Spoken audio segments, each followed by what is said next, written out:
மக்களே இனி ஓய்வூதியம் பெற பேங்க் போக வேண்டாம். தமிழக ரேஷன் கடைகளில் வந்துச்சு சூப்பர் வசதி. வாங்க என்ன வசதி சொல்லி பார்க்கலாம். தமிழகத்தில் ரேஷன் கடைகள் உடன் இணைந்து வங்கி சேவைகளையும் வழங்கும் விதமான ஒரு புதிய திட்டத்தை அரசு முன்னெடுத்து உள்ளது. அதாவது அரசு வழங்கும் ஓய்வூதியங்கள் மற்றும் பொங்கல் பரிசு தொகை போன்றவைகள் வங்கி கணக்கில் நேரடியாக செலுத்தப்படுகிறது.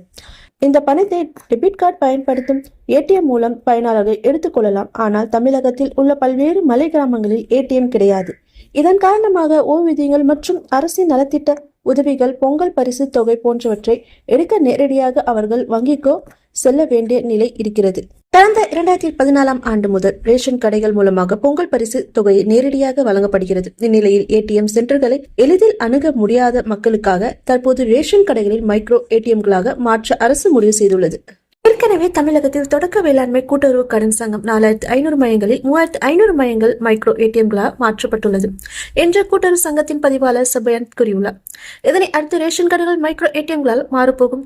1000 ரூபாய் முதல் 2000 ரூபாய் வரை பணத்தை எடுத்துக் கொள்ளலாம். தமிழகத்தில் 34 லட்சம் பேர் முதியோர் ஓய்வு தொகையை பெற்று வரும் நிலையில் அவர்களில் 2.7 லட்சம் பேர் நேரடியாக வங்கி அல்லது போஸ்ட் ஆபீஸ் செல்கிறார்கள். ஆனால் தற்போது ரேஷன் கடைகளில் மைக்ரோ ஏடிஎம் வந்து அவர்கள் எளிதாக உதவி தொகையை அங்கேயே பெற்றுக்கொள்ளலாம். மேலும் இது கிராமப்புற மக்களுக்கு பெரிதாக உதவும் என்று கூறப்படுகிறது.